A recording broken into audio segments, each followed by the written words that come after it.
libido dominante, libertação sexual e controle político. Michael Jones. Resumo em áudio, parte 1. Este livro está dividido em 3 partes. Este áudio é a parte 1, que vai até a página 134. O autor começa dizendo que a exploração da compulsão, a pornografia, a prostituição, não é algo novo, né? E tem ganhado mais impulso com a era tecnológica, né? A ascensão da internet, o acesso às redes sociais.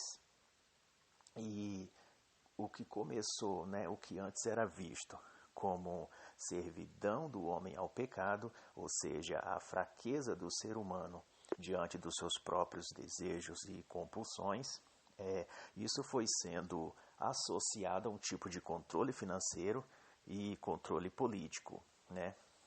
Ou seja, a revolução sexual foi um artifício para justificar os vícios sexuais e revesti-los de justificativas filosóficas, psicológicas ou até mesmo emocionais, né? Isso significa que as compulsões ou paixões humanas, elas foram colocadas numa espécie de cápsula de argumentos para que se tornassem aceitáveis diante da sociedade. E com isso, né, passasse a receber exploração financeira e a ser usado como forma de mobilização política. Ou seja, ela foi transformada num meio aí de controle social. E o autor vai chamar isso de racionalização do vício sexual.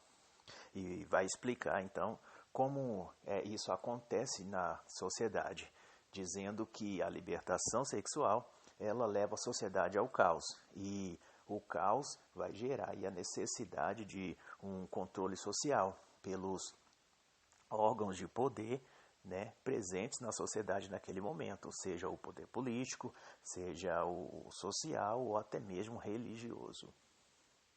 Nas palavras do autor, ele vai dizer que o desejo sexual é uma forma de vício e o regime político e social explora essa situação em seu proveito. A liberdade sexual, isso que o Michael Jones vai mostrar, é na verdade uma forma de controle social. A partir de então, a sociedade será tratada como consumidores. Os vícios sexuais, a paixão, a libido será tratada como um produto e a mídia, filmes, novelas, séries, por exemplo, serão considerados os fornecedores desse produto.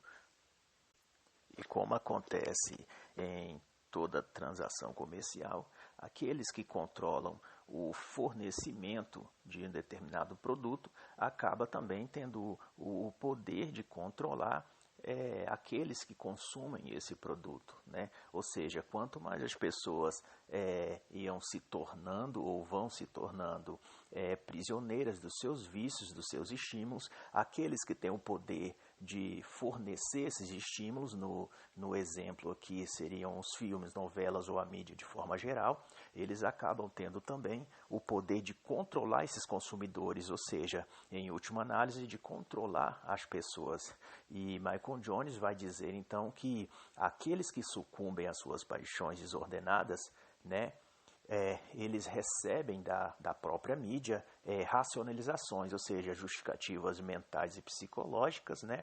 E com isso são moldados, né, pela força política por esses especialistas em manipulação, que na palavra do autor, né, serão aqueles que controlam os meios de comunicação, sejam a mídia, se for comparar ao momento presente, mas no decorrer da história o autor também vai mostrar que isso foi construído através da literatura, do teatro e daqueles meios de comunicação que existiam na época. Michael Jones então vai dizer que a grande força do iluminismo foi considerar ou tratar a sociedade como uma grande máquina, e o combustível que movimentaria essa máquina seriam exatamente as paixões, a libido, né, os vícios sexuais humanos. E, por sua vez, aqueles que controlassem o fornecimento desse combustível, né, no caso, os pensadores, os filósofos da época, as mentes iluminadas daquela época, os que conseguissem controlar essas paixões, o fornecimento desse combustível, né, para essa máquina, esses também, por sua vez, acabariam controlando a sociedade, controlando os homens. E foi o que aconteceu, e veremos isso aí no decorrer do livro, no decorrer da obra. Então, citando Jones, ele vai dizer que a licenciosidade sexual, né, é um dogma social moderno.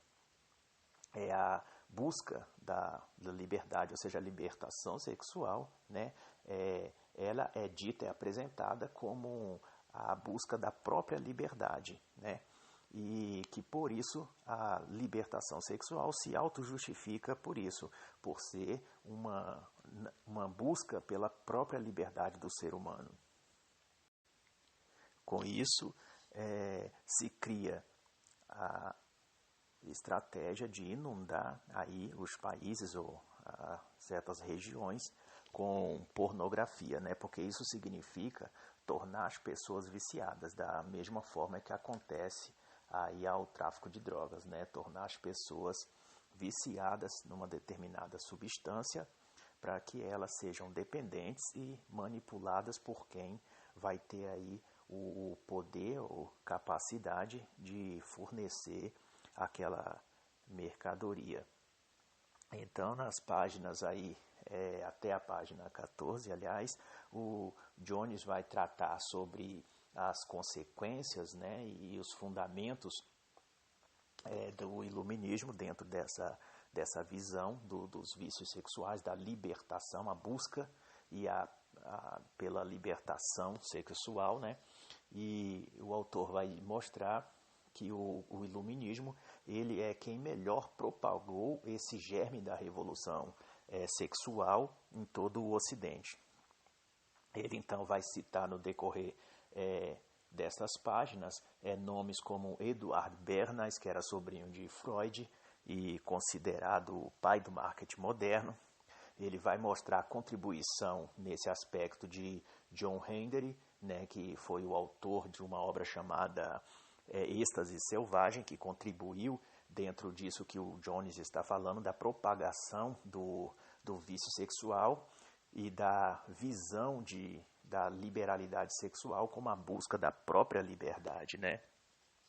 Ele então vai citar um trecho aqui para mostrar como a narrativa liberal da história em relação ao sexo ela foi construída e suas consequências, né? Ele vai dizer que um ato de libertação sexual é, na realidade, uma forma potencial de controle político. E, nas palavras do próprio autor, lá pela página 12, ele vai dizer: aqueles que são guiados e escravos de suas compulsões são usados por aqueles que podem se beneficiar de um mundo no qual a moral é desvalorizada. O dinheiro, então, toma o lugar de juiz nas interações sociais. E isso se dá da seguinte forma: a ordem política vigente, ela promove o vício sexual em nome da libertação sexual. Depois a explora como forma de controle com a destruição de qualquer um que se recuse a cooperar. O autor, então, vai dizer na página 13 que Santo Agostinho dividiu o mundo em duas cidades, a cidade de Deus e a cidade dos homens, né? A cidade de Deus ela ama o Criador até o limite da extinção do seu ego, enquanto a cidade dos homens ama o seu ego até o limite da extinção de Deus, né?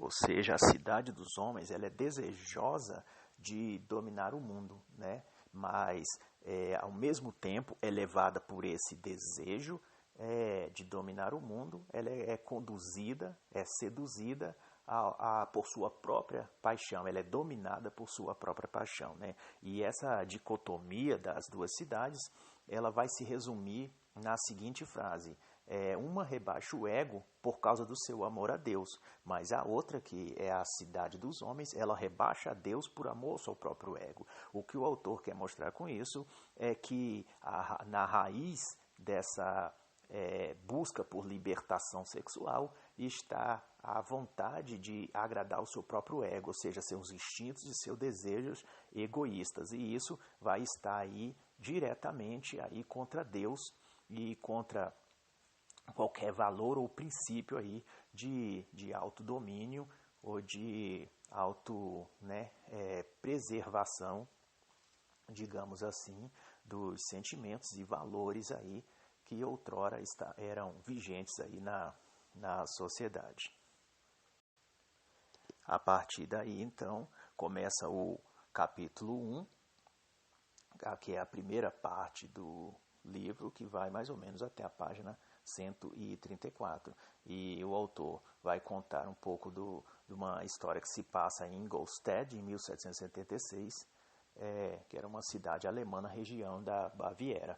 E até mais ou menos a página 31, o autor vai tratar sobre a criação da Ordem Illuminati, porque, segundo o que o Jones pesquisou e vem nos mostrar, é que a Ordem Illuminati ela foi fundamental aí na criação tanto da narrativa liberal, da história do sexo como a busca da liberdade, quanto também para a ascensão aí da própria conceito aí de paixão sexual e do vício sexual, como ocorreu. O autor, então, vai mostrar a influência dessa ordem Illuminati na Europa e a evolução, os propósitos dessa ordem, que não era outro senão a derrubada do trono e do altar, ou seja, a derrubada da monarquia e da religião cristã católica, né?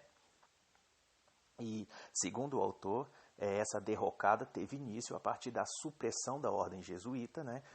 Quando a ordem foi extinta em 1773 por ordem do Papa Clemente XIV. A partir daí foi só questão de tempo para que as ordens maçônicas se firmassem e surgisse aí o criador dos Illuminati, né? Que foi o fundamento, a raiz aí do movimento iluminista, né? Que foi Adam Weishaupt, que ele articularia e fundaria aí essa ordem secreta chamada Illuminati. Michael Jones vai dizer, aí na página 23, que as intenções de Weishaupt eram claramente revolucionárias, né, desde o seu início. Mas o chocante era o mecanismo de controle das mentes dos membros dessa sociedade secreta. Nesse mecanismo que Weishaupt criou, né, como um instrumento psíquico para fazer com que se realizasse os seus projetos, que eram aí de controlar e manipular as pessoas para a sua própria finalidade. Então, a grande contribuição de Weishaupt nessa organização, na sua própria organização, os Illuminati, foi criar um sistema de controle psicológico ou psíquico, né? E isso vai ser aí usado aí por outras sociedades secretas e até por alguns conceitos de psicologia e filosofia aí no decorrer dos anos. Weishaupt também escreveu um tratado na época chamado Pitágoras, ou uma consideração sobre a arte secreta de comandar o mundo e o governo. Lembrando que Weishaupt escreveu esse tratado com esse nome porque os pitagóricos, na época, era uma sociedade secreta fundada por Pitágoras, né? Isso na época do próprio Pitágoras, né? E o autor, então, vai dizer na página 27 que o padrão e aspirações iluministas que Weishaupt deixou, né, era o seguinte: o homem, essa era a filosofia do Weishaupt, o homem verdadeiramente iluminado não tem mais necessidade de um mestre, né? E ele será bem governado quando não tiver mais necessidade de um governo. Ou seja, o homem, quando ele alcança a iluminação, né, quando ele é iluminado, ele poderia se autogovernar. Iluminado aí no conceito de Weishaupt é justamente a sua própria ordem, os membros da sua ordem, os Illuminati. Eles eram os seres iluminados daquele período da Europa, pelo menos assim declarados, né? Assim eles se viam como homens iluminados. Este será a definição do próprio termo libido dominante, né? Que significa o desejo de dominar pela paixão, ou melhor, a paixão pela dominação, né? A manipulação pela paixão sexual. Mas oficialmente a Ordem Illuminati, né, se encerrou em 1795, mas desde 1785, né, o fundador da Ordem Illuminati, Weishaupt, já havia sido exilado aí, porque os Illuminati foram considerados aí uma seita, né, promotora aí de subversão, então foi proibida e perseguida na Alemanha, ocasionando aí o seu encerramento, pelo menos assim oficialmente, em 1795.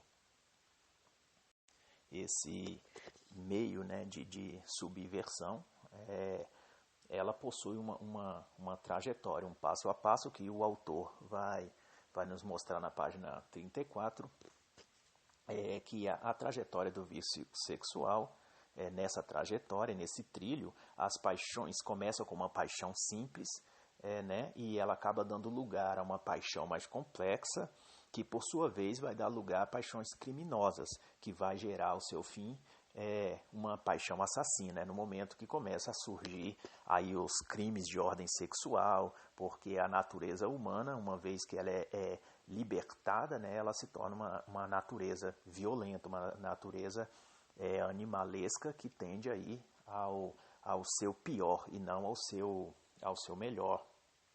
E o Weishaupt tinha consciência disso, por isso ele trabalhava com o estímulo sexual, né, a visão da liberdade sexual, da libertação sexual, mas a finalidade dele era a revolução, era transformar os vícios humanos, a paixão humana, liberar até que ela fosse transformada em uma paixão assassina e as pessoas estivessem dispostas aí a derramar sangue pelas causas que ela se propôs aí de libertação da monarquia e destruição aí do próprio cristianismo, né?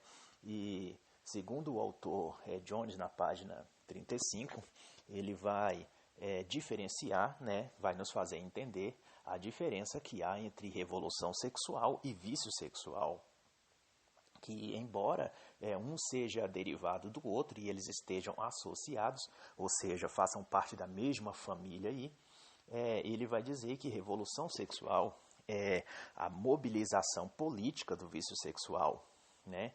E que também vai ser diferente de sedução, que é a manipulação do vício sexual para fins menores, né? Ele vai citar, por exemplo, a prostituição, que é a manipulação do vício sexual para um ganho financeiro. Já a revolução sexual, ela vai fazer uso de todos esses instrumentos, né? Mas ela tem uma escala de interesse e objetivos maiores, né? Que o objetivo é esse já citado, que é a subversão social, com a finalidade de estabelecer depois um controle social. Nas palavras dos Illuminati, né? Da Ordem Illuminati ou de Weishaupt, que era o lema subversivo, né? Era que a ordem ela só pode surgir do caos, né? E para Jones, a revolução sexual ela teve o seu início, ou digamos assim, impulso germinativo no Marquês de Sade, né?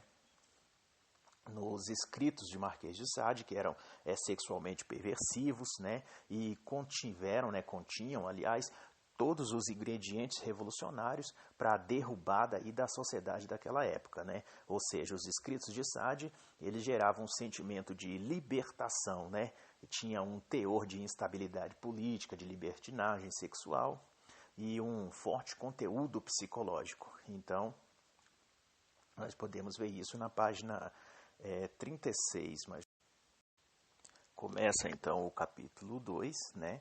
E o autor vai nos contar a história do Marquês de Sade em Paris, 1787, onde começa a história, e vai nos mostrar aí a influência filosófica do Marquês de Sade, a sua prisão e toda a sua trajetória. Vai citar então as próprias palavras do Marquês de Sade, que ele diz que o filósofo era o pensador iluminista, era o próprio iluminista, aqueles que eram considerados a luz dentro da sociedade europeia, né? O iluminista, o iluminado ou o filósofo, ele sacia seus apetites, isso são as palavras do Marquês de Sade, ele sacia seus apetites sem se perguntar o curso de seus prazeres para os outros e sem qualquer remorso. O Marquês de Sade, ele vai criar então um tipo de filosofia materialista, né, que vai dar o fundamento, né, à ideia de libertação sexual. Na essência, isso significa que o materialismo, né, ele seria a atração das pessoas, seria o engodo, a ferramenta pela qual seria mostrado aí, seria revelado ou descortinado na sociedade aí um apelo substancialmente erótico, na qual a razão deveria sucumbir ao desejo, ou seja, morre a razão e o desejo aflora. Sade vai então escrever uma de suas obras mais conhecidas, que é Justine, ou Os Infortúnios da Vida, na qual, para se ter uma ideia, as personagens Dolmance e Rodin, eles se libertam da religião e da moral, isso no enredo do livro, e se envolvem em todo tipo de atividade sexual sem culpa alguma. E isso vai ter um reflexo imediato na sociedade, exatamente nesse sentido, de romper a razão, de se fazer refletir sobre a razão dominando a paixão, mas no sentido de que a razão são grilhões que impedem o homem de atingir ou de alcançar a sua liberdade, ou, nas palavras do Weishaupt lá atrás, seriam de aflorar a sua luz, né, do ser humano se iluminar. Ou seja, o desejo, né, vai derrubar a razão. E os escritos de Sade, ele teriam implicações políticas, né, em toda a esfera pública na França e consequentemente, na Europa, né? Mas em 1790, mais ou menos, ele estava preso no manicômio em Charenton, né, depois de ter sido transferido da Bastilha, onde ele estava preso, e pôde assistir aí à ascensão das suas obras, especialmente essa Justine e os Infortúnios da Virtude, né, se tornando aí sua obra mais vendida e mais comercializada. E com isso ele pôde ver, aliás, toda a sociedade francesa pôde ver aí como as paixões, uma vez que são libertadas, elas se tornariam aí o combustível da revolução, né? Ela foi o pavio aceso para a revolução aí em toda a Europa. Com isso, o Marquês de Sade se torna um ativista político e adota o nome de Cidadão Luiz Sade. E durante esse período que se segue, né, começam as revoltas armadas, porque vale lembrar que no início do livro, o Michael Jones ele vai mostrar como a libertação sexual ela produz uma escravidão do homem pelos seus próprios desejos, por sua libido. Porém, o que começa como uma simples paixão, né, o aflorar de uma paixão, ela se torna, né, na sua última etapa, na sua última fase, ela se torna uma paixão assassina, uma paixão sanguinária. E a prova disso está mais ou menos na página 50, de que o período que se segue quando a literatura de Sade ela fomenta a libertação sexual, se segue então revoltas armadas e dá início a uma revolução mais sangrenta mesmo. Então acontece assassinatos e violência, mas toda aquela violência social, ela possui um fundo de violência sexual. Vai citar então o exemplo do esfaqueamento da princesa Lambelle, não sei a pronúncia porque é francesa, e talvez Lambelle, que ela se esconde, né, numa abadia, é capturada, e naquela mesma abadia onde ela estava escondida, já havia sido assassinados 115 padres, né? E o que fazem com essa princesa é arrancar os seios dela, esfaquear ela, cortar sua cabeça e desfilar pela rua cantando slogans sexuais obscenos, né? Ou seja, todo aquele ímpeto violento, ela tem um fundo sexual, né? Da liberdade sexual como um slogan aí político e como um estímulo, né? Um combustível aí aceso dentro da sociedade.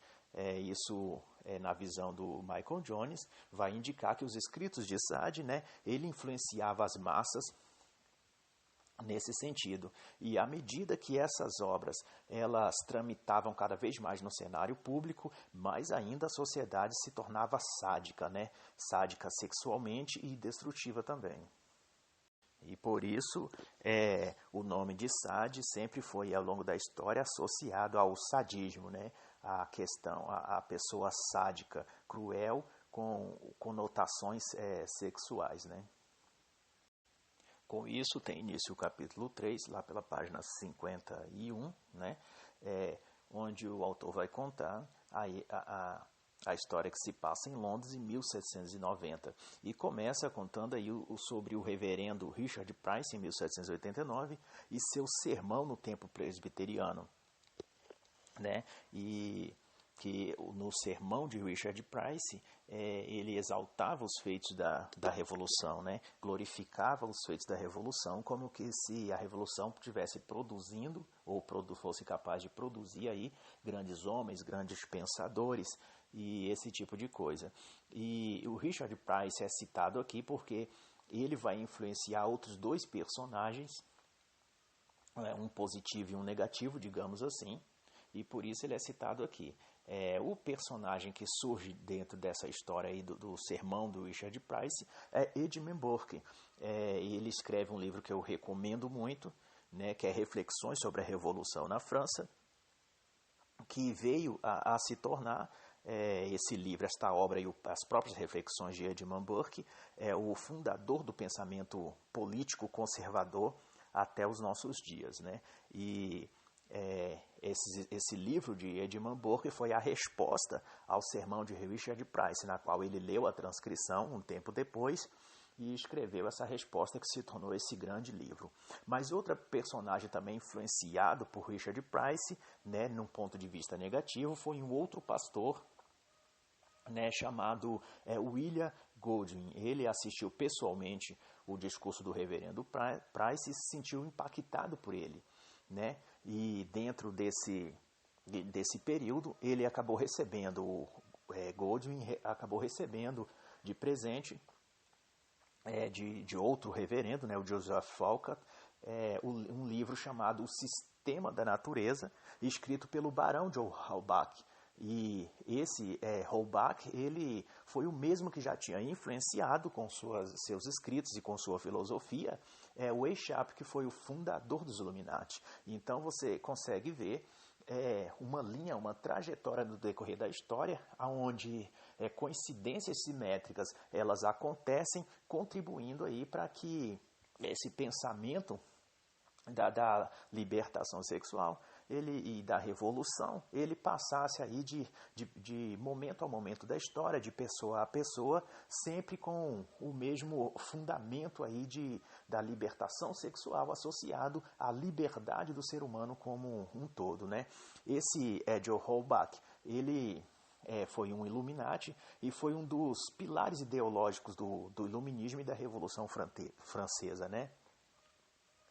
Que foi mais ou menos aí a Revolução Francesa, iniciada em 1789 e encerrada em 1799, pelo menos assim para efeito didático, né, oficialmente, porque há sempre movimentos, eventos revolucionários. Ele já acontecia antes, né, isoladamente, e continuou acontecendo depois.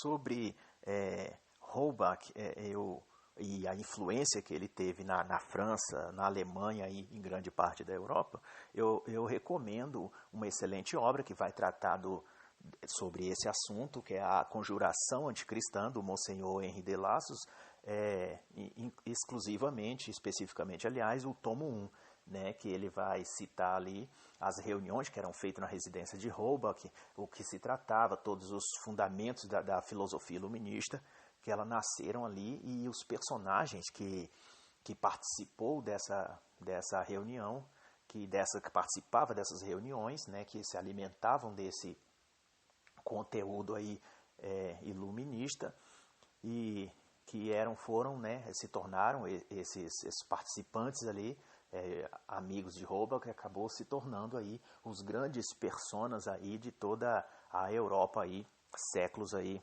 atrás, né? Que foram no mundo das artes, da literatura e de tantos outros, da política, principalmente. Os grandes nomes aí da Europa, eles faziam parte dessa rede aí que encontrava Holbach em sua residência e tratavam aí dos assuntos aí concernentes aos ideais que eles buscavam. Isso a gente pode constatar aí no livro A Conjuração Anticristã, no tomo 1. Quanto a Goldwyn, nós vamos ver aí na página 52 que a trajetória dele não foi nada feliz, porque ele, como pastor, depois que começou a receber a influência dos escritos de Holbach e também do sermão de Richard Price, né, isso produziu uma derrocada na vida de Goldwyn, né, que em 1783, para se ter ideia, 5 anos depois dele ter sido ordenado pastor, ele abandonou o ministério, né? E alguns anos depois, em 1787, ele abandonou completamente a fé cristã e passou a se devotar ao ateísmo unitarista, né? E a contribuição de Goldwyn em tudo isso, dentre outras personas, é fazer com que as fantasias criadas acerca da Revolução Francesa, a ideia de liberdade, de libertação do homem, né, ele fervilhasse nos jornais, na mídia da época, digamos assim, no meio social e político, e fosse aí um combustível, através, aí, entendo Goldwyn e outras pessoas como porta-voz, para que muitos protestantes daquela época abandonassem a sua fé e fossem aí seduzidos pelo veneno intelectual dos Illuminati. Já em 1791, Goldwyn ele escreve um livro, né, que a ideia central era a desvalorização de tudo que era considerado sagrado pelo homem, ou seja, Goldwyn ele marca a sua trajetória negando tudo que antes ele defendia como pastor, né? Tudo aquilo que é sagrado, que é recebido de Deus pela humanidade, né? Goldwyn vai negar tudo isso, vai distorcer tudo isso, né? Dando apoio aí, dando consistência a uma cosmovisão iluminista, né? E através do seu livro A Justiça Política. Esse livro ele fez muito sucesso na época e repercutiu aí na sociedade e nomes, e vai influenciar nomes aí como Tom Paine, Percy Shelley, a Mary Wollstonecraft, que ela vai ter depois, anos depois, um envolvimento com Goldwyn e vai gerar aí vai contribuir aí negativamente com a sociedade de muitas formas aí, né? Ou seja, o fruto de Goldwyn e Mary Wollstonecraft, ele vai aí trazer a sua cota de maleficência dentro da sociedade da época, né? Mas o que tem em comum todos esses personagens aqui citados e os escritos deles, porque muitos vão produzir também livros e artigos e poemas, tudo que girava em torno ali do conceito social, né, da esfera social na sociedade da época, o que eles tinham em comum era o incentivo à degradação da moral e à rendição do homem ao impulso da paixão, mas isso como um ato de libertação, né? E só que isso não vinha apenas deles, isso vinha lá de Weishaupt, da Sociedade Ordem Illuminati, né, porque era princípios iluministas. E Edmund Burke foi um personagem que combatia essas ideias, né, porque Edmund Burke vinha de uma corrente de pensadores que defendia a moral e o costume como o guia do ser humano, e que as paixões, a libido, a sensualidade, a eroticidade só escravizam as massas, né? Então, o caminho do prazer fácil e desses ditames da libertação sexual, ele se contrapõe à moral e ao costume e escravizam o ser humano. Por trás da fachada de libertação, ele possui, na verdade, grilhões que prendem o homem à sua própria libido. Essa era a defesa que Edmund Burke fazia e encontrou eco aí em grandes nomes também na história até os nossos dias. A própria Mary Wollstonecraft, ela tinha conceitos parecidos com Edmund Burke no início, mas enquanto Burke defendia valores transcendentes, né, uma ordem moral mais perene e consistente, com fundamento espiritual e religioso, a Mary Wollstonecraft, ela defendia certa moralidade, mas era numa base mais psicológica, que usava a razão como o freio da paixão, né? Ela vai dizer que a paixão rebelde na alma, né,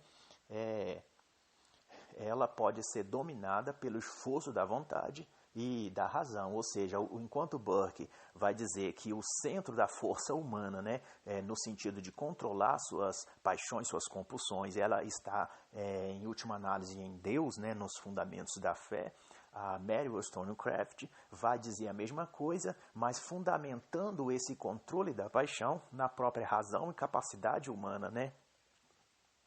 Porém, com o passar do tempo, a própria Mary Wollstonecraft, ela vai tendo acesso, né, a livros franceses, como o do Marquês de Sade e essas obras iluministas. E ela acaba tendo suas convicções corroídas internamente, né, os seus valores, e vai aos poucos abandonando as práticas, os seus conceitos aí desde a juventude, adotando o mesmo discurso eufórico da liberdade, da paixão e dos arranjos sexuais, né, que eram distribuídos aí na sociedade, esse tipo de pensamento, e ela vai tornando isso também aceitável dentro da sua própria mente, né? Sobre isso, o autor Michael Jones, ele vai citar um pensamento, uma frase de Burke que diz: a razão, desamparada da tradição e dos costumes sociais, é um junco muito frágil para que nele se lance o peso dos desejos humanos. E por isso mesmo, anos depois, Russell Kirk, que é um grande estudioso e admirador de Edmund Burke, ele vai escrever, né, o conceito de princípios conservadores, na qual se pode citar que o conservador ele adere ao costume, às convenções e à continuidade, porque é a antiga tradição que capacita as pessoas a viverem segundo certos princípios e valores, além dos princípios de imperfectibilidade, restrição prudente e vários outros princípios conservadores, na qual, aí, baseados nas defesas, nos conceitos de Edmund Burke, ele vai servir aí de guia e sustentáculo para uma sociedade conservadora, né, e sustentável. Wollstonecraft, então, ela vai passar uma temporada em Paris, na França, né? Isso nós estamos pela página 61, 62, e ela vai ver com os próprios olhos as consequências práticas das teorias que ela e outros pensadores da época defendiam, né? E ela vai ver então a paixão sexual sendo transformada, né, em caos sangrento, né? Porque esse foi o estopim da Revolução e que potencializou aí, né, despertou toda a maldade no coração do ser humano, porque a Revolução Francesa foi uma revolução muito sangrenta, né? E a Wollstonecraft, ela vai dizer mais tarde que vai considerar que a paixão sexual não era um interruptor de luz que se pode ter múltiplos casos e que pode se fazer emergir a paixão sexual, mas a qualquer momento a pessoa aperta um botão e ela apaga.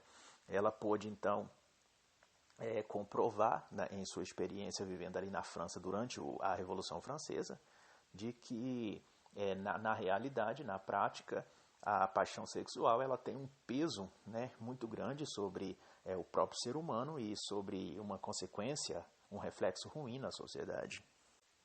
Nós estamos, então, em Paris, em 1792, e começamos o capítulo 4, na página 63. Na mesma época, nessa época, aliás, o Mary Wollstonecraft, né, havia chegado em Paris para escrever sobre a Revolução, e enquanto o Marquês de Sade, ele ia ganhando cada vez mais ascensão política, né? Isso com os panfletos que ele escrevia, os panfletos revolucionários que iam alimentando, né, sendo aquele conceito da sociedade, sendo um grande motor, e alimentado pela paixão, né, pela libertação sexual como o combustível que alimenta esse motor, a sociedade como um todo. Então, os escritos revolucionários do Marquês de Sade, dentre outros autores, eles eram esse combustível que ia alimentando e dando força e vigor a esse motor revolucionário, né? A Mary Wollstonecraft, ela vem a perceber, então, que a paixão revolucionária, como qualquer outra paixão, ela, depois de liberta, ela ganha vida própria, né? E à medida que são alimentadas, ela vai percorrendo um caminho próprio até a sua autodestruição, né? Mas enquanto isso, Godwin, o ex-pastor calvinista, ele já totalmente desviado da fé e de seus antigos valores, ele ganha cada vez mais repercussão com o seu livro, que vai chegar em Londres, na Inglaterra, que vai ganhando ascensão aí dentro da sociedade. E esse livro tem a sua influência porque ele exaltava o pensamento iluminista e atacava, né, as instituições do casamento, da união matrimonial, da relação entre homem e mulher. Esse é o grande fundamento da obra do Godwin, né? E na página 72, nós vamos voltar à questão da história do Marquês de Sade, porque ele continua com sua peregrinação, né, sua jornada metamorfósica, porque a grande característica, o que marcou a vida do Marquês de Sade, foi a sua constante transformação, né? Pura coincidência, mas sempre para pior. Então, ele se tornou juiz, um júri investigador, com altos poderes políticos em 1793. Aí se tornou em seguida presidente da Section des Piques, né, uma pronúncia em francês, eu não saberia dizer, mas era um importante órgão dentro daquela sociedade na época, né, e depois em seguida também já foi expulso, né, teve alguns conflitos internos lá e acabou refugiando novamente, né, nos livros e no ateísmo, e se tornou aí um defensor, um ativista do ateísmo, propagando o ateísmo aí dentro de toda a sociedade aí, francesa. Não por menos, ele foi considerado, né, o filósofo do Estado revolucionário e acabou articulando aquela sociedade em plena revolução a um tipo de antirreligião, né, dizendo que sem a religião o homem poderia finalmente se iluminar, ou seja, a religião era o impedimento da iluminação do homem. Repare que o que há de comum em todos esses personagens, né, como Godwin, Price, o Marquês de Sade, Weishaupt, todos eles, o veio em comum entre eles, a linha do comum entre todos eles é que eles sempre atacam a religião, eles atacam a fé, né, e a fé com base cristã, e sempre coloca como a fé religiosa como inimiga do desenvolvimento humano, enquanto a libido, a paixão sexual, a compulsão, os vícios sexuais, eles são exaltados como aí grande símbolo de libertação humana. Porém, como a trajetória do Marquês de Sade ela é feita de altos e baixos, né? E sempre cheia de crise, antes que terminasse aquele ano, ele acabou preso novamente, né, acusado de sedição e de motim, e um ano depois, enquanto ele estava preso, em 1794, para seu desespero, ele fica sabendo que o editor dos seus livros, né, de seus panfletos, ele acabou também sendo condenado e morto aí pela guilhotina, indicando a ele que esse seria o destino que ele teria. E assim foi feito. Pouco tempo depois, o Marquês de Sade, isso estamos na página 74, ele foi também condenado à morte por enforcamento. Mas como naquele momento toda a Europa vivia uma reviravolta sociais e políticas, aconteceram alguns trâmites ali dentro da sociedade em relação à sua prisão e essa reviravolta fez com que em 1794, antes que ele fosse aí enforcado, ele acabou sorrateiramente sendo transferido aí para outra prisão e, consequentemente, no próprio ano de 1794, ele acabou sendo liberto, né? Mas o que tudo isso mostra é que a filosofia revolucionária, ela, quando é posta na prática, ela não funciona, né? Na vida real, ela não tem condições de ser, ela leva a um caos e a perda total de controle. A própria Mary Wollstonecraft, que antes ela escrevia que ninguém deveria permanecer num relacionamento quando a afeição acabava, ou seja, quando não amava mais a pessoa, não era obrigada a permanecer no casamento, que se podia ter mais de um relacionamento, que podia, ou seja, viver vários amores, vários casos sexuais sucessivos.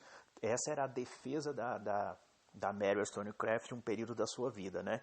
Quando ela abandonou a sua psicologia tradicional da razão controlando a paixão.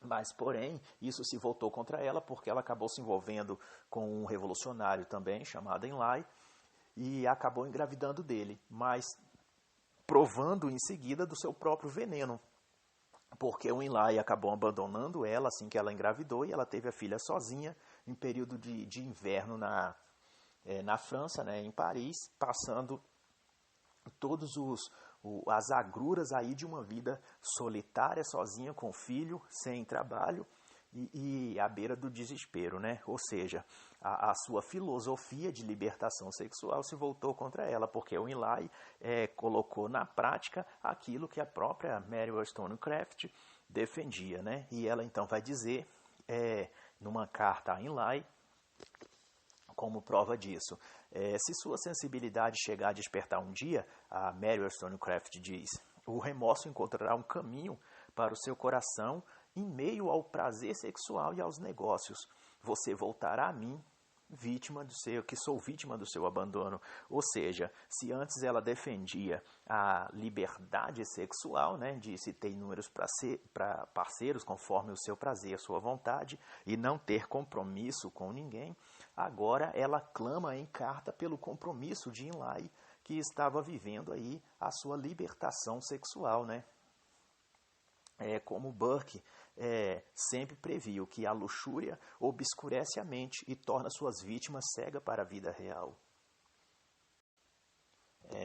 Mary Wollstonecraft, então, ela acaba se tornando aí uma pessoa avessa, né, pelo menos nesse período da vida dela, com essa mágoa, com todos esses grilhões aí sobre esse peso sobre a vida dela, tendo de criar um filho sozinho em pleno inverno, passando necessidades financeiras, solidão emocional. Diante de tudo isso, ela acaba aí aderindo a um tipo de pensamento que será aí anos futuros a raiz de todo o conceito de muito do que o feminismo moderno defende, ou a visão do feminismo moderno em relação ao homem. Isso nasceu aí em grande parte das ideias aí divulgadas por Mary Wollstonecraft depois dessa experiência com Henley.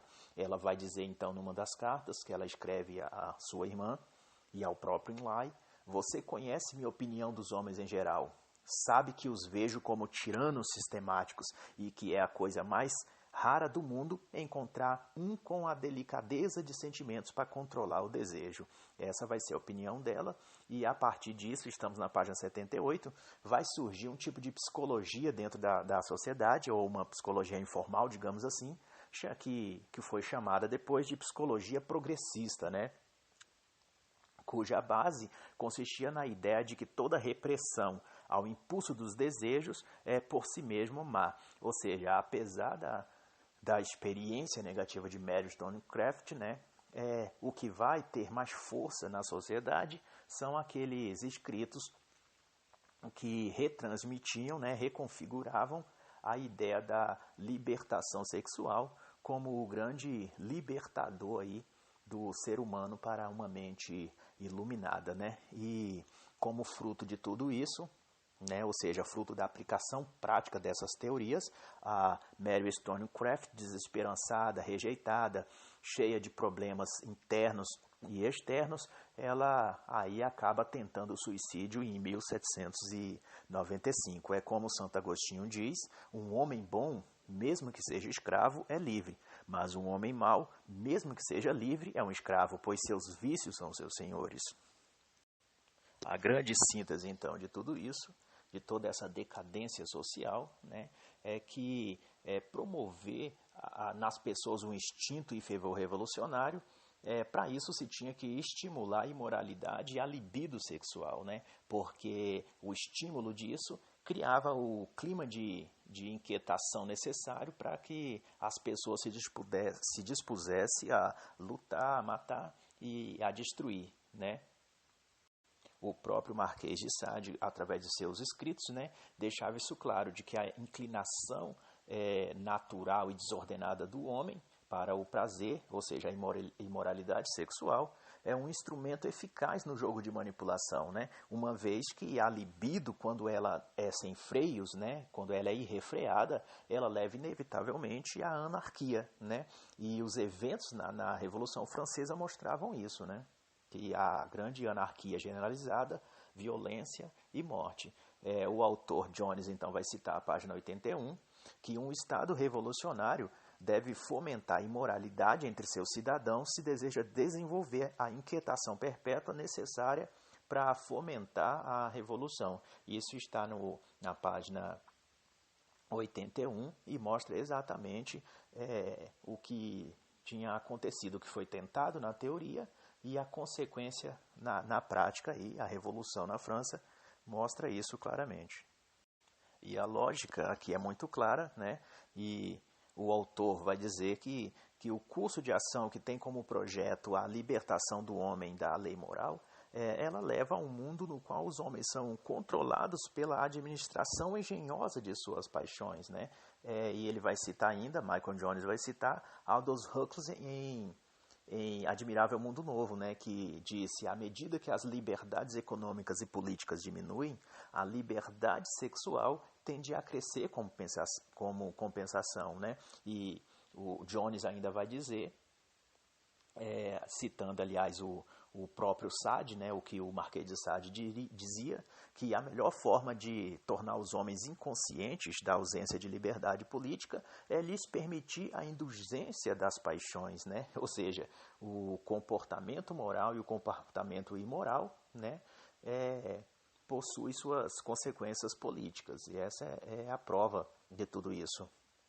Mas para compreender melhor e ter uma perspectiva maior de todos esses acontecimentos aí em Paris, na Europa, a respeito da libertação sexual e a respeito da revolução, mas de um ponto de vista dos próprios camponeses, ou seja, dos próprios cidadãos, da sociedade, não dos pensadores, porque até então a gente tem visto o pensamento dos influenciadores, dos filósofos, dos iluministas sociais. E para se ter uma perspectiva a partir da massa dos camponeses franceses, né, das pessoas comuns, eu recomendo um livro que é muito bom, eu tenho, que é o História dos Camponeses Franceses, da Peste Negra à Revolução, que é do autor Emmanuel Leroy Lavrie, eu não sei essa pronúncia também, é muito difícil. Mas o livro são 2 volumes, né? Eu indico principalmente o volume 2, que, a meu ver, corresponde melhor ao assunto que Michael Jones trata neste capítulo, né? Embora esta obra ela vai tratar os fatos de um prisma mais progressista, né, porque o autor não é conservador, eu achei bem retratado o cenário ideológico e político que o livro apresenta. Então fica a recomendação. Bom, para Sades, da mesma forma como para Weishaupt, a lascívia era a força que movimenta o homem da inércia, né?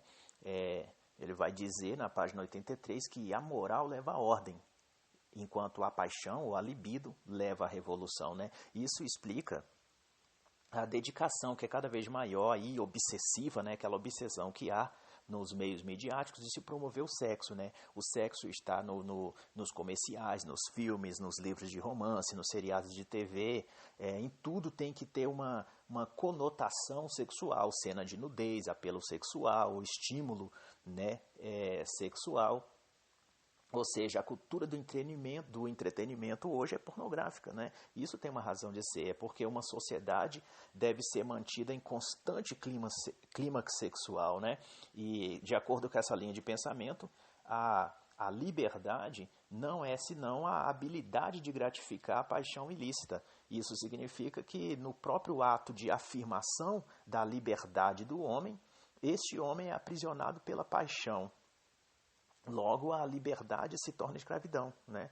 Porque aquele que controla a paixão do homem acaba também controlando o homem. Sobre isso, Michael Jones vai dizer na página 86 que aqueles que estão sob o jugo de suas paixões nunca enxergam a servidão que seus desejos lhe infligem. Isso aqui me faz lembrar um caso aí para exemplificar o que essa parte do livro está dizendo, de uma série consagrada aí, pelo menos no presente ano em que eu faço esse áudio, de 2019, uma série consagrada na Netflix chamada Marco Polo, né? Especificamente a segunda temporada, episódio 6, em que o Khan dos Khans, né, que é o Kublai Khan, ele é desafiado por seu primo Kaidu para um ritual chamado Kuruntai, né, para assumir o seu lugar como rei, como o Khan dos clãs. E ele receberia aí votos dos líderes, né, dos chefes de cada clã ou de cada clãs, né, e de acordo com a contagem desse voto seria o novo rei. A estratégia de Kublai Khan, que tem a ver com o que trata essa parte do livro de Jones, é que ele usou essa técnica, né, de estimular a libido e a paixão para finalidade de controle das pessoas, né? Porque ele reúne com os líderes dos clãs, o Kublai Khan, e oferece um dia de orgia com sexo, prostituta, bebida e comida. E esse episódio se chama Os Termos da Serpente, né? Também sugestivo aí, se a gente fizer uma referência religiosa, a serpente no Éden aí seduzindo Adão e seduzindo Eva.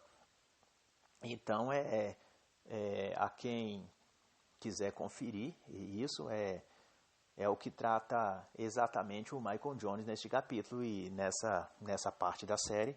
É um retrato visual disso, ou seja, o Kublai, ele captura a mente daqueles de quem ele precisava dos votos por meio do apetite e desejos libidinosos, né?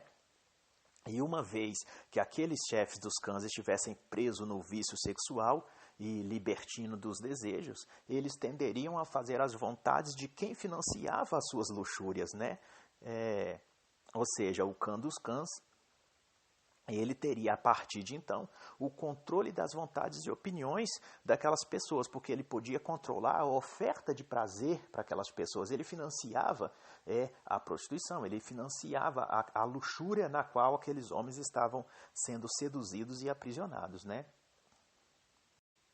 É a mesma relação aí que acontece aí entre o traficante e o usuário de droga, né?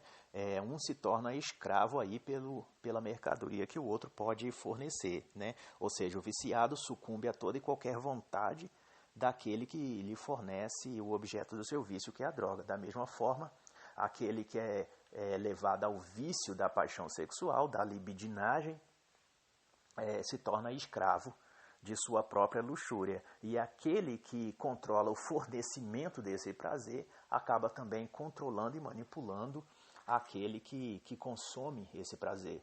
Jones vai dizer sobre isso, né, na página 86, que o vício é a força gravitacional que agita os homens e permite que outros os manipulem para seus próprios fins.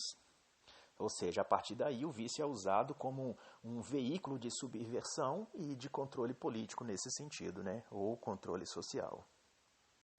Esse capítulo, então, vai encerrar com o encontro de Mary Wollstonecraft com Goldwyn, e eles acabam se tornando amante, ela engravida dele e acabam se casando, né? Em março de 1797. Mas isso teve um efeito mais ou menos positivo em Mary Wollstonecraft, que eu acho que ela conhece a paixão ou o amor, e ela abandona então aquele papel que ela vinha fazendo de feminista raivosa e acaba aí se rendendo aos encantos aí de Goldwyn e cumprindo bem o seu papel aí de esposa dócil e dedicada. E no próprio ano de 1797, surge aí no cenário Augustin Barwell, que chegou a trocar cartas com Edmund Burke, né, e escreveu um livro que cita a obra contra-revolucionária, combatendo aí todo aquele progressismo e ideologia iluminista. O livro foi chamado História do Jacobinismo, né, e foi um grande marco na época aí contra o pensamento revolucionário. E nesse mesmo ano, a Mary Wollstonecraft, né, casada então com Goldwyn, ela tem um filho e morre em decorrência do parto. Nesse mesmo período surge um jovem pastor chamado Thomas Malthus, né, em 1798, que ele vai escrever uma obra que se tornou também aí uma referência dentro da sociedade da época, e até anos depois, né, que se chamava Um Ensaio sobre o Princípio da População e seus efeitos sobre o progresso social, aonde ele vai combater alguns autores, como o próprio Goldwyn, e vai propor uma espécie de tese, né, que vai se tornar a filosofia, a base filosófica para várias outras arguições futuras no campo da sociologia, da psicologia e da filosofia, que era o conceito de controle populacional, que na visão do Malthus ele se dá através da guerra, da fome e da doença. E para efeito de conhecimento, os autores Allen Gary e Larry Abraham, eles vão informar no livro Política, Ideologia e Conspiração, que estes fatores vão se tornar aí nos próximos anos, né, depois disso, o fundamento prático e ideológico das estratégias políticas aí que vão alimentar até os nossos dias as principais correntes globalistas aí que projetam aí o controle global da economia. Entra em cena então um aristocrata chamado Shelley, né, isso em 1812 em Londres, que vai se aproximar de William Goldwyn, né, que a esse momento já é um escritor falido e meio anônimo. Ele vai se aproximar de Goldwyn, vai se encantar pela filha de Goldwyn e Mary Wollstonecraft, né, que já é falecida, e sua filha chamada Mary Goldwyn, que já é uma jovem.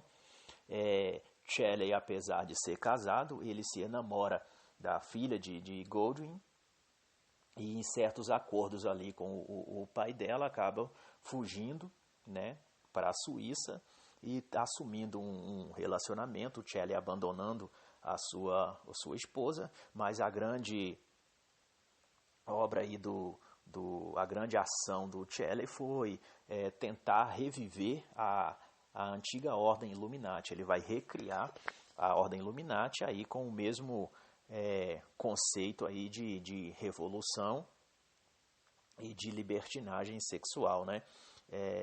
Ele vai dizer, inclusive, isso está na página 111, que a castidade é uma superstição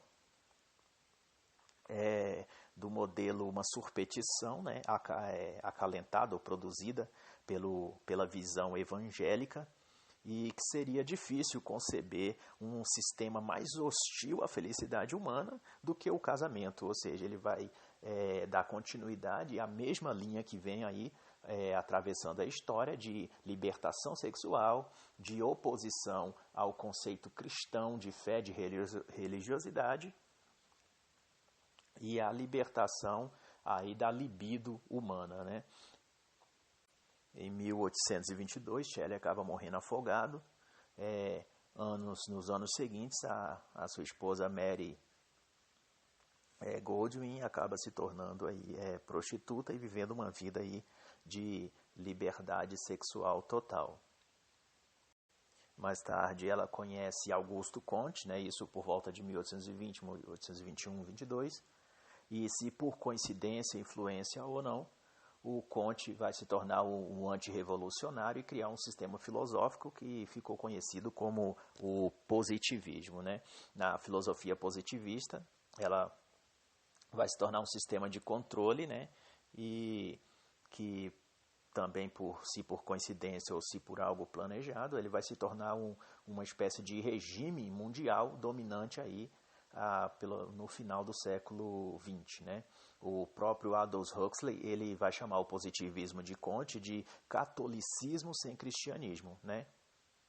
E do mesmo modo que a espiritualidade jesuíta, o positivismo teve seu sentido alterado e usado aí para serviços da maçonaria no decorrer do tempo, né? A grande contribuição aí de Comte, então, para aquela sociedade vai ser conceber um tipo de ideia onde o industrialismo seria a nova forma de ordem social que substituiria toda a ordem antiga, né? Essa nova ordem seria baseada então na ciência e não mais na religião. Isso iniciou aí uma busca de se criar o novo homem e a nova sociedade dentro desse molde positivista, né? Baseado exclusivamente na ciência como dogma e não mais na religião ou no pensamento cristão. Essas ideias vão influenciar alguém chamado Said-Simon, né? Que ele vai trabalhar com essa ideia de industrialismo e nova ordem social, idealizando um tipo de paraíso na Terra, né? O Said-Simon, ele vai trabalhar com a ideia do falanstério, né? Que são comunidades intencionais ou organização comunitária, baseada em princípios socialistas como a propriedade coletiva, né? A coletividade dos meios de produção e a prescrição, né, do comportamento como a plena liberdade sexual. O termo falanstério, para você ter ideia, ele significa falange, legião ou turma. E no Brasil teve algo do tipo, ou pelo menos uma iniciativa, né, que foi a comunidade intencional em Santa Catarina, né, e chamada Falanstério do Açaí. E no Paraná, se eu não me engano, também teve a colônia Cecília. Eu não sei até onde isso foi, né, até onde foi realmente aí levado a sério, mas teve essas duas iniciativa para a criação de um falanstério, de uma falange. E nos Estados Unidos também teve a La Reunion, no Texas, a falange norte-americana em Nova Jersey, né, isso pelo século XIX mais ou menos, mas nenhuma dessas iniciativas, nenhuma delas deram certo, né? O conceito de falanstério era de que jovens de ambos os sexos seriam internados nessa espécie de fábricas, né, e produziriam bens úteis para uso comum deles mesmos e teriam como gratificação a plena liberdade sexual, né? É uma espécie, como na década de 60 o movimento hippie previa, né? A liberdade sexual e a produção de bens apenas para consumo daquela própria comunidade. Era o protótipo ou integração de um sistema econômico socialista aliado ao sexo como sistema de controle social. Depois disso, o Augusto Comte ele vai se envolver com uma prostituta chamada Caroline Maciço por volta de 1825. Eles vão se casar, mas devido à constante infidelidade dela e às crises de ciúme do Comte, ele acaba tendo surtos aí de insanidade, problemas mentais e tenta o suicídio. O Comte, para você ter ideia, ele chegou a ser tratado pelo Dr. Esquirol, que foi o mesmo que também cuidou do Marquês de Sade, né? Entre idas e vindas aí entre Conte e sua esposa. Ele acabou em abril de 1827 tentando o suicídio pela segunda vez, mas dessa vez, enquanto tentava se afogar no rio Siena, né, ele acabou tendo um choque de realidade e decidiu viver e ocupar sua mente com coisas mais produtivas. Ele abandonou então a ideia do suicídio, abandonou a depressão e se curou aí, se concentrando então em sua ambição primordial, que era organizar a sociedade dentro de um padrão aí científico, ou seja, a organização científica da sociedade, né? Para substituir todo o regime anterior à Revolução, né, a um novo tipo de revolução científica. Contudo, esse pensamento aí mais filosófico e sociológico, ele considerava aí a Revolução Socialista dentro de um molde utópico, né, ou moderado. E isso acabou também não prosperando muito na sociedade daquela época, que estava muito sexualizada e muito sedenta de sangue, e acabou voltando aí no cenário público a velha e conhecida Revolução Armada, né? Revolução de sangue e guerra civil. Isso mais ou menos em 1848, que foi repercutida aí esses eventos revolucionários em toda a Europa, marcadamente na Alemanha e na França. Para se ter ideia, na França essa revolução, né, esses eventos revolucionários, eles foram chamados de Revolução de Fevereiro, né, e levaram à criação da Segunda República Francesa, que culminou aí, ou iniciou com a queda do rei Luís Filipe, que aconteceu no mês de fevereiro. Por isso essa revolução aí se chamou Revolução de Fevereiro, né? E na linha histórica aí, um dos participantes dessa revolução foi um jovem maestro, né, e compositor chamado Richard Wagner. E ele, para você ter ideia, ele já havia se aproximado de um também revolucionário russo, Mikhail Bakunin, né? Ou seja, os personagens vão se encontrando, se remodulando, compartilhando mutuamente aí seus ideais filosóficos revolucionários e dando aí seguimento a toda essa questão aí da revolução como arma política e da revolução sexual como arma ideológica e controle social. Ele vai escrever ali, o Wagner, Richard Wagner, vai escrever um livro que também serviu de combustível aí para a revolução sexual, chamado Arte e Revolução, e vai inundar aí o cenário político e cultural com os seus escritos, especialmente, aliás, com uma ópera, né, que foi de muito sucesso, que foi Tristão e Isolda, né? O Wagner vai criar essa peça cultural pela qual ele vai transmitir aí, né, ou dar seguimento à transmissão de uma ideia da libertação sexual, mas de uma forma aí de revolução, né, cultural, né? Seria um protótipo da guerra cultural que vemos em nossos dias. Isso aí, na época, teve grande aí ênfase do Richard Wagner aí, através de Tristão e Isolda, através de Arte e Revolução e através de várias coisas que ele criou.